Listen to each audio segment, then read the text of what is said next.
નમસ્કાર, જય જિનેન્દ્ર. मैं खुशी गढ़िया આજે તમ બધાના સમક્ષ મારો વિષય માતા પિતા का महत्व पर मारा विचार प्रकट करवा मांगू છું. नींद अपनी भुलाकर सुलाया हमको, नींद अपनी भुलाकर सुलाया हमको, आंसू अपने गिराकर हंसाया हमको. कभी दर्द ना देना उन हस्तियों को यारो, भगवान ने माँ बाप बनाया जिनको, भगवान ने माँ बाप बनाया जिनको.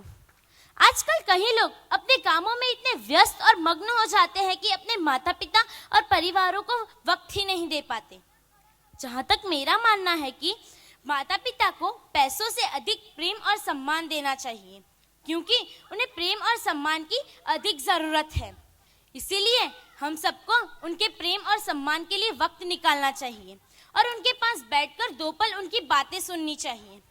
पैसों के पीछे नहीं भागना चाहिए. पैसों का क्या है, पैसे तो हर कोई कमा सकता है, परंतु अपनी माता पिता का सेवा करने के अवसर कुछ ही लोगों को प्राप्त होता है. जो लोग अपनी माता पिता की सेवा नहीं करते उन लोगों को शायद धन की प्राप्ति तो हो जाएगी, परंतु मन की शांति कभी भी नहीं मिलेगी. बच्चे जब बड़े हो जाते हैं ना और अपने पैरों पे खड़े हो जाते हैं ना, तो अपने आप को हर काम में निपुण समझने लगते हैं. पर अरे भाई, आप सब यह सीखे कहाँ से? मैं बुजुर्ग माता पिता को यह कहना चाहती हूँ कि आप लोगों को इस युग की रफ्तार के साथ ताल से ताल मिलाकर चलना चाहिए और अपने बच्चों के साथ दोस्तों की तरह बिहेव करना चाहिए. और मेरा यह मानना भी है कि हमें बच्चों को ज़्यादा बंधन में नहीं रखना चाहिए. इससे अगर हम बच्चों को ज़्यादा बंधन में नहीं रखेंगे तो उनका आपके प्रति लगाव और बढ़ जाएगा. और माता पिता भी अपने भगवान के समक्ष प्रार्थना में कहेंगे कि हे भगवान, हर जन्म मुझे वरदान रूपी ऐसी ही संतान देना.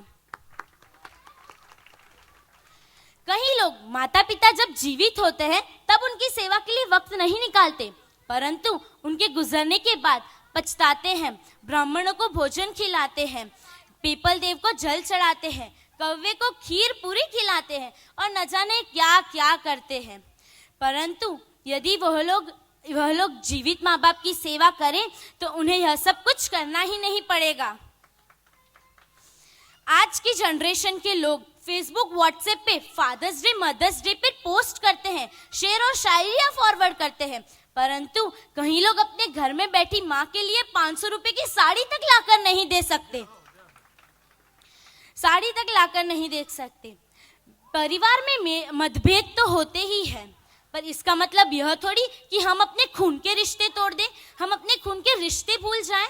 और याद रखना, जिस परिवार में मतभेद नहीं होते वह परिवार कभी भी पूर्ण परिवार नहीं कहलाता. परिवार के हर छोटे और बड़ों को एक दूसरे की बात सुननी चाहिए ताकि आगे चलकर परिवारों में कभी घर्षण ना हो. और यदि घर्षण नहीं होगा तो कोई भी अपने माता पिता को वृद्धाश्रम में छोड़ने की बात सोचेगा ही नहीं. भारत के हर इंसान की सोच यदि ऐसी हो गई तो भारतवर्ष से वृद्धाश्रम की संख्या नाबूद हो जाएगी. मैं बस आप तक यह पहुंचाना चाहती थी कि हमें जैसे हम कर्म करेंगे वैसा ही हमें फल मिलेगा. यदि हम निष्ठा भाव से अपने माता पिता की सेवा करेंगे तो बदले में हमें भी सेवा ही मिलेगी. अपना गुजराती में पेली कहेवत छे ने, वारा पछी वारो ने मैं पछी गारो. आखिर में मैं बस अब तक इतना कहना चाहती हूँ कि ऐसी कई बातें हैं जो मुझे शायद पता भी नहीं, पर आप सब ने तो दुनियादारी देखी है, आप सब तो यह जान सकते हैं. आप अपने सच्चे भाव से अपने माता पिता की सेवा करिए और जितना हो सके मैंने अपनी तरफ से पूरी कोशिश की कि मैं आप तक उन बुजुर्गों के दिल की व्यथा पहुंचा सकूं. मैं नन्ही सी छोटी सी जान, यदि मेरे बोलने से किसी के हृदय को ठेस पहुंची हो तो मैं हाथ जोड़कर क्षमा चाहती हूँ.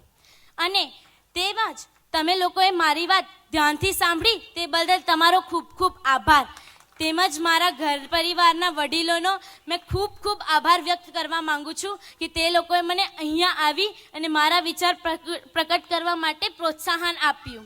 હવે તમારા બધાની પરવાનગી મુજબ मैं મારા દાદી દાદાને સ્ટેજ પર બોલાવવા માંગુ છું. બા દાદા, હવે આપણે બધા પોતપોતાના માતા પિતાને એક ગીત અર્પિત કરશું. ભૂલો બધું ભૂલો ભલે બીજું બધું મા બાપને ભૂલશો નહીં અગણિત છે